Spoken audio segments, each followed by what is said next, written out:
ഫാത്തിയ നിർബന്ധമായി നടന്നിരിക്കണം. ആ ഫാത്തിയയിൽ ഏതെങ്കിലും ഒരക്ഷരം വിട്ടുപോയാൽ മാറ്റിമറിച്ച് പറഞ്ഞു കഴിഞ്ഞിട്ടുണ്ടെങ്കിൽ നിസ്കാരം സഹിയാവില്ല.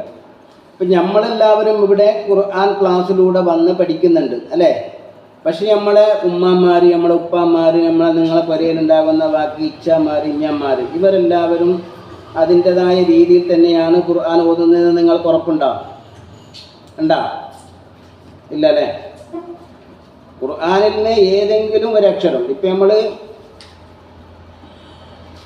അൽഹംദു എന്ന് പറയുമ്പോൾ ഹായാണ് പറയുന്നത് അല്ലേ?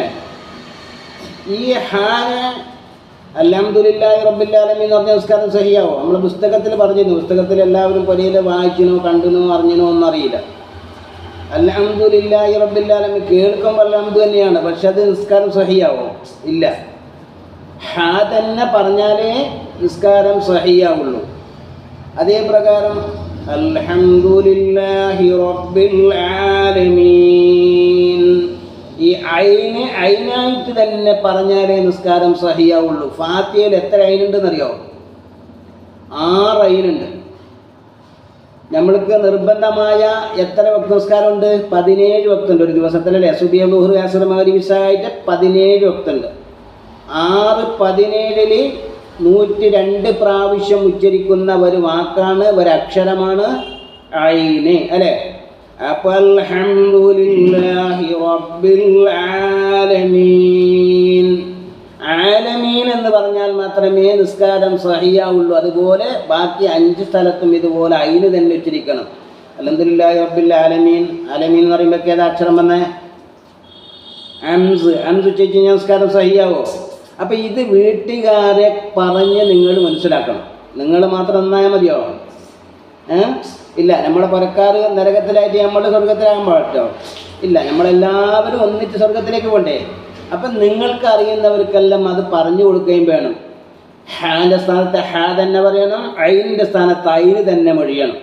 അങ്ങനെ വളരെ കൃത്യമായിട്ട് ഖുർആനിൻ്റെ ഓരോ അക്ഷരങ്ങളും ഹറക്കത്തുകളും ശരിയായി ഉച്ചരിച്ചാൽ മാത്രമേ ഫാത്തിഹ സഹിയാവുന്നുള്ളൂ. ഫാത്തിഹ കറക്റ്റായാൽ മാത്രമേ നിസ്കാരം സഹിയാവുന്നുള്ളൂ. മറ്റേതെങ്കിലും കാര്യത്തിലാണെങ്കിൽ അതവനക്ക് അറിയാത്തത് കൊണ്ട് എന്നുള്ള നിലക്ക് അഫൂ ഉണ്ടാവാം. പക്ഷേ ഫാത്തിഹയെ സംബന്ധിച്ചിടത്തോളം ലറൂറത്ത് കൊണ്ടാണെങ്കിൽ, എത്ര ബുദ്ധിമുട്ടിയിട്ടാണെങ്കിലും, ഇനി ചൈനയിൽ പോയിട്ടാണ് ഒരു ഐന് പഠിക്കാൻ പറ്റുന്നതെങ്കിൽ ചൈനയിൽ പോയിട്ടാണെങ്കിലും ഐന് പഠിച്ചിരിക്കണം. അത് നിർബന്ധമാണ്. അത് കൃത്യമാവാതെ ഒരാളെ നിസ്കാരവും എന്താവൂല? സഹിയാവൂല. അപ്പം ഇങ്ങനെ സഹിയാവണമെങ്കിൽ അവർക്ക് ഇതുപോലെ വന്നിട്ട് ഇങ്ങനെ ഇരുന്നിട്ട് ഖുർആൻ ഇപ്പോൾ ക്ലാസ്സിലേക്ക് വരുന്നുണ്ടോ? ഇല്ല. അപ്പം നിങ്ങൾ പുരക്കാരോട് പറയേണ്ടത്, ഇങ്ങനെ സഹിയാവാൻ വേണ്ടിയിട്ട് കുറച്ച് ട്രിക്കുകൾ ഉപയോഗിച്ച് കഴിഞ്ഞിട്ടുണ്ടെങ്കിൽ കറക്റ്റാക്കാൻ കഴിയും. നമ്മുടെ നിസ്കാരത്തിനെ സഹിയാക്കാൻ ഖുർആൻ സഹിയാക്കലോടുകൂടെ അതേപോലെ തന്നെ നമ്മുടെ നിസ്കാരം സഹിയാക്കാനുള്ള ചില എളുപ്പ വഴികളുണ്ട്. അതായത് അക്ഷരങ്ങൾ എപ്പോഴും സ്ഫുടമായി പഠിക്കുക എന്നുള്ളതാണ് അതിൻ്റെ പ്രധാനപ്പെട്ടത്. അതിന് ഒരു കാര്യം നിങ്ങൾ പറയാം. നിങ്ങളെ പുരയിൽ ഖദീജ ഉണ്ടെങ്കിൽ ഖദീജ എന്ന് തന്നെ ചൊല്ലിപ്പിടിക്കുക. നിങ്ങളെ വീട്ടിലെ ഖദീജാനെ കഞ്ചൂന്ന് വിളിക്കല്ല, കൈജൂന്ന് വിളിക്കല്ല, കഞ്ചാന്ന് വിളിക്കല്ല. ഇങ്ങനെ വിളിച്ചു കഴിഞ്ഞിട്ടുണ്ടെങ്കിൽ നമ്മൾ അറബി അക്ഷരം പഠിക്കാനുള്ള അവസരം നഷ്ടപ്പെട്ടു പോവുകയാണ്. അപ്പോൾ ഒരു ഖദീജ ഒരു വീട്ടിലുണ്ടെങ്കിൽ അതിനെ ഖദീജ എന്ന് തന്നെ പറഞ്ഞ് ആ ഒരു ഹ എന്നുള്ള ഒരു അക്ഷരം ഷഹിയായില്ലേ? അതേപോലെ തന്നെ അബ്ദുൽ ഖാദിർ എന്ന് പറയുന്ന സമയത്ത് അബ്ദുൽ ഖാദിർ എന്ന് പറഞ്ഞാൽ ശരിയാവോ? അബ്ദുൽ ഫത്താഹ് എന്ന് പറഞ്ഞാൽ ശരിയാവോ? ഇല്ല. ഐനാണ് ആദ്യമുള്ളത്. അപ്പോൾ ഐന് തന്നെ അബ്ദുൽ ഖാദിർ തന്നെ പറഞ്ഞ് പഠിക്കണം. അത് നമ്മുടെ വീട്ടിൽ നമ്മൾ വരുന്ന അറബി അക്ഷരങ്ങൾ നമ്മൾക്ക് എവിടെയെല്ലാം വരുന്നുണ്ടോ അതിൻ്റെ അറബി അക്ഷരം കറക്റ്റായിട്ട് നമ്മൾ ചൊല്ലിക്കഴിഞ്ഞാൽ ഖുർആൻ ഓതുമ്പോഴേക്കും ഇതെന്താകും? ഒരു എളുപ്പമാകും. ഏതക്ഷരവും അങ്ങനെയുള്ള ഒരുപാട് അക്ഷരങ്ങൾ നമ്മൾ സാധാരണ ചൊല്ലുന്ന അസ്സലാമു അലൈക്കും, അസ്സലാമു അലൈക്കും. അപ്പം അസ്സലാമു അലൈക്കും എന്ന് പറഞ്ഞാൽ മതിയാ? അസ്സലാമിൻ്റെ ആദ്യത്തിലുള്ളത് എന്താണ്? അലിഫാണ് അല്ലേ? രണ്ടാമത്തെ അലൈക്കുമിലുള്ളത് ഏതാണ്? ഐനാണ്. ഐന് പല സ്ഥലത്തിലും വരുന്നുണ്ട്. അപ്പോൾ അലൈക്കും എന്ന് തന്നെ നമ്മൾ ചൊല്ലുകയും അത് പഠിക്കുകയും ചെയ്യാം. അപ്പോൾ വീട്ടിൽ ആര്, ഇപ്പം നിങ്ങളുടെ വീട്ടിലൊക്കെ നിങ്ങൾ പോകുമ്പോൾ നിങ്ങളൊരു ഖദീജ എന്ന് വിളിക്കുന്ന ഒരു മോളുണ്ടെങ്കിൽ അവൾ പറയണം, നിങ്ങൾ ഖദീജ എന്ന് വിളിക്കല്ല, കഞ്ചു എന്ന് വിളിക്കല്ല, അങ്ങനെയൊന്നും വിളിക്കല്ല. നിങ്ങൾ ഖദീജ എന്ന് തന്നെ വിളിക്കുക. അപ്പോൾ നിങ്ങൾ എന്താവും? അക്ഷരം സ്വഹിയാവും. ഖുർആനിൻ്റെ ഭാഷ അറബിയാണ്. അപ്പോൾ അറബിയിൽ വരുന്ന എല്ലാ അക്ഷരങ്ങളും സലാം ചൊല്ലുമ്പോൾ സലാം അലൈക്കും എന്ന് ചൊല്ലുന്ന കേട്ടാൽ നിങ്ങൾ പറയുക, അങ്ങനെ ചൊല്ലിയ സലാം ആവില്ല. അയിന് തന്നെ ഉച്ചരിച്ചിട്ട് അലൈക്കും അലൈക്കും അലൈക്കും എന്ന് തന്നെ പറയണമെന്ന് നിങ്ങൾ കേൾക്കുന്ന നിങ്ങളെന്താക്കണം? നിങ്ങളത് പറഞ്ഞ് മനസ്സിലാക്കണം. നിങ്ങൾക്ക് ഇവിടുന്ന് അക്ഷരങ്ങളും ഇർക്കത്തുകളും എല്ലാം ഇവിടുന്ന് നമ്മൾ പഠിക്കുന്നുണ്ടല്ലോ. ഇതുപോലെ ഇത്തരം സാഹചര്യങ്ങളിൽ നമ്മൾ സാധാരണ ഉച്ചരിക്കുന്ന അക്ഷരങ്ങൾ അറബി അക്ഷരങ്ങൾ തന്നെ ഉച്ചരിച്ചുകൊണ്ട് അറബി വാക്കുകൾ നന്നാക്കിയെടുക്കുക.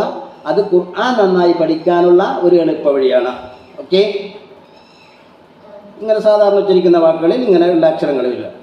പിന്നെ ഒന്നെന്ന് പറഞ്ഞിട്ടുണ്ടെങ്കിൽ നമ്മുടെ ഓത്തിനെ നമ്മൾ ആത്മപരിശോധന നമ്മൾ തന്നെ നടത്തുക. ഇപ്പോൾ ഉദാഹരണത്തിന് നിങ്ങളുടെ ഉമ്മാൻ്റെ ഓത്തിനെ ഉമ്മ തന്നെ എന്താക്കുക? ഒന്ന് പരിശോധിക്കുക. വേറൊരു ഉസ്താദിനൊന്നും കൊണ്ടുവരാതെ ഉമ്മ തന്നെ പരിശോധിക്കുക. അതിനെന്താ വഴി? അതെങ്ങനെ ചെയ്യാൻ പറ്റും? ഉമ്മ ഓതുന്ന ഓത്തിനെ ഇന്ന് ഫോണിൽ റെക്കോർഡ് ചെയ്യുക. റെക്കോർഡ് ചെയ്തിട്ട് അതിനെ ഉമ്മ തന്നെ പല ആവർത്തി കേൾക്കുക. എന്നിട്ട് അതിൽ ഏത് അക്ഷരമാണ് തെറ്റിപ്പോയതെന്ന് ഉമ്മ തന്നെ മനസ്സിലാക്കുക. അപ്പം നമ്മൾ എല്ലാം ഓത്ത് കൃത്യമായ ഉമ്മ എന്ന് മാത്രമല്ല, ഞാൻ പറഞ്ഞതേ ഉള്ളൂ, ആരായാലും ഞാൻ ഉൾപ്പെടെയുള്ള ആരാണെങ്കിലും എൻ്റെ ഓത്തിനെ ഞാൻ തന്നെ ഓതിയിട്ട് റെക്കോർഡ് ചെയ്തിട്ട് ഞാൻ തന്നെ അതിനെ കേൾക്കുക. അപ്പോൾ നമ്മൾക്കറിയാം അതിൽ സംഭവിച്ചു പോകുന്ന തെറ്റുകളെ നമുക്ക് സ്വയം ആത്മപരിശോധനയിലൂടെ നമുക്ക് പരിശോധിച്ചിട്ട് അത് നന്നാക്കാൻ പറ്റും, അല്ലേ? അപ്പോൾ അതിലേതെല്ലാം തെറ്റുണ്ടെന്ന് കണ്ടെത്തിയിട്ട് ആ അക്ഷരങ്ങൾ ശരിയാക്കിയ പോലെ. അപ്പോൾ ഇതും ഒരു എളുപ്പ വഴിയാണ്. ഖുർആനിനെ നന്നാക്കിയെടുക്കാൻ ഇതും ഒരു എളുപ്പ വഴിയാണ്. അതേ പ്രകാരം തന്നെ മറ്റൊരാളെ കൊണ്ട് നമ്മുടെ ഓത്തിനെ പരിശോധിക്കാനും കഴിയും. മറ്റൊരാൾ ഇപ്പോൾ ഞാൻ ഓതുന്ന ഓത്തിനെ ഖുർആൻ അറിയുന്ന ഒരാളുടെ മുമ്പിൽ ഞാൻ ഓതിയിട്ട് ഇതിലെന്തെങ്കിലും തെറ്റുണ്ടോ എന്ന് ചോദിക്കുക.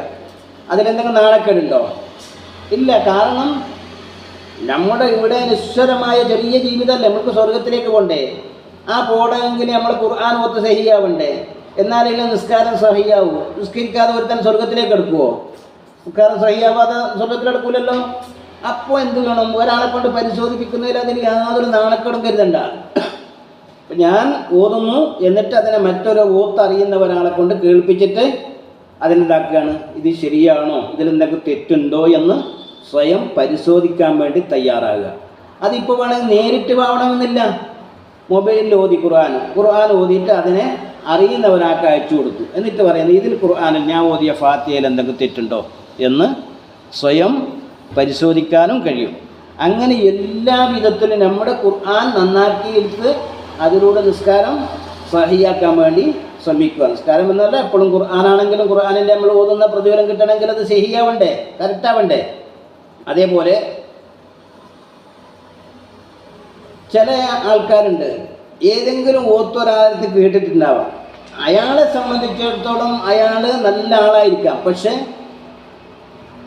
അയാൾക്ക് ഖുർആന് കുറേ നീട്ടിയിട്ട് ഓതാൻ അറിയാം, നല്ല ശബ്ദത്തിലൂടെ ഓതി അറിയാം, ഇതൊക്കെ അറിയാം. പക്ഷേ എങ്കിൽ അതിൻ്റെ മഹ്റജകൾ വേണ്ടുന്ന സ്ഥലത്ത് പുറപ്പെടുവിക്കാൻ അറിയാത്ത ഒരാൾ, അതല്ലെങ്കിൽ നീട്ടലില്ലാത്ത സ്ഥലത്ത് മദ് കൊടുക്കുന്ന ആൾ, ഇങ്ങനെ പല ഓത്തുകളുണ്ട്.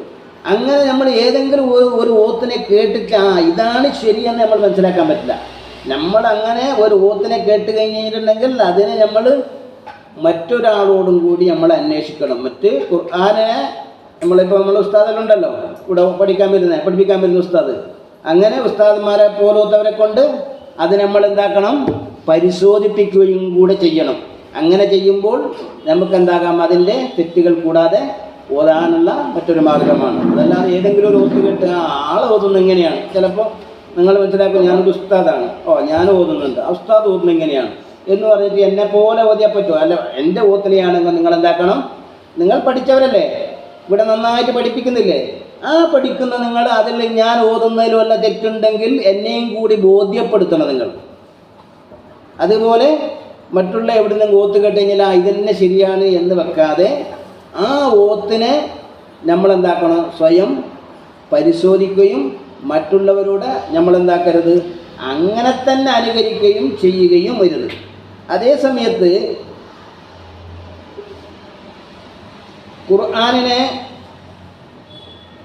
എന്താക്കുക, നോക്കി ഓതുക. ഖുർആൻ എപ്പോഴും ഇപ്പം നമ്മൾ ഇന്നലെ ബറാത്ത് കഴിഞ്ഞാൽ എല്ലാവരും യാസീൻ ഓതിയിട്ടില്ലേ? എല്ലാവരും യാസീൻ അറിയാതെ അങ്ങനെ കാണാതെ ഓതിയതല്ലേ? യാസീനുൽ ഖുർആനിൽ ഹക്കീം അങ്ങനെ ചൊല്ലിയിട്ട് ഇങ്ങനെ പോയതല്ലേ? പക്ഷെ നിങ്ങൾ അങ്ങനെ ഓതുമ്പോഴും നിങ്ങൾക്ക് യാസീൻ അറിയുന്നവരാണെങ്കിൽ യാസീൻ ഓതുമ്പോൾ നിങ്ങൾ നോക്കിയിട്ടേ ഓതാവും. എവിടെയെങ്കിലും നാ പറയേണ്ടിടത്ത് നീ പറഞ്ഞാൽ പറ്റൂല, നൂ പറഞ്ഞാൽ പറ്റില്ല. ആ പറയേണ്ടതുപോലെ അക്ഷരം അതിൻ്റെ മഖ്റജകളും അതിൻ്റെ ഹറക്കത്തുകളും ശരിയാണോ എന്ന് പരിശോധിച്ചിട്ട് വളരെ സാവധാനം ഓതുക. ഇതും ഖുർആൻ നല്ല വിധത്തിൽ ഓതാനുള്ള ഒരു വഴി തന്നെയാണ്. അപ്പോൾ ഇത്തരം കാര്യങ്ങളിലൊക്കെ നമ്മൾ ശ്രദ്ധിച്ചുകൊണ്ട് ഇതിനെ നമ്മൾ ശ്രദ്ധിക്കുകയും നമ്മുടെ വീട്ടുകാരെ കൊണ്ട് നിർബന്ധമായിട്ട്, നിങ്ങളല്ല ഞാൻ പറയുന്നത്, നിങ്ങളിവിടെ ഖുർആൻ പഠിക്കുന്നവരാണ്, നിങ്ങളെ വീട്ടുകാരോട്, നിങ്ങളിപ്പോൾ ലാസ്റ്റ് വന്നവരാണ്, 1-2 കാര്യങ്ങൾ നിങ്ങൾ വീട്ടിലേക്ക് പറഞ്ഞ് മനസ്സിലാക്കേണ്ട കാര്യമാണ് പറഞ്ഞത്.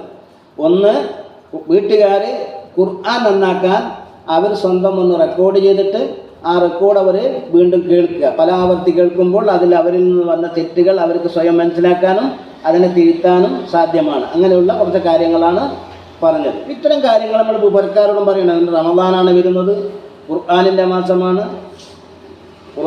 മാസമാണ് റമദാൻ എന്ന് പറയുന്നുണ്ടെങ്കിൽ എപ്പോഴും ഖുർആൻ ഓതണ്ട, ഖുർആനിൻ്റെ മാസമാണ്. അപ്പോൾ ഈ മാസത്തിൽ എന്ത് വേണം? നമ്മൾ കൂടുതലായിട്ട് ഖുർആൻ ഓതണം, നിസ്കരിക്കണം, ഇതൊക്കെ ചെയ്യണം. ചെയ്യുമ്പോൾ ഇങ്ങനെ തെറ്റായിട്ട് നമ്മൾ ഓതിയിട്ടോ ചെയ്തിട്ടോ കാര്യമുണ്ടോ? ഇല്ല. അക്ഷരം വളരെ ശ്രദ്ധയോടെ ഓതിയാൽ മാത്രമേ നമുക്കെന്താവുന്നുള്ളൂ, ഓതിയതിൻ്റെ കൂലി കിട്ടുകയുള്ളൂ. അതല്ലാതെ വെറുതെ സമയം കളഞ്ഞതുകൊണ്ട്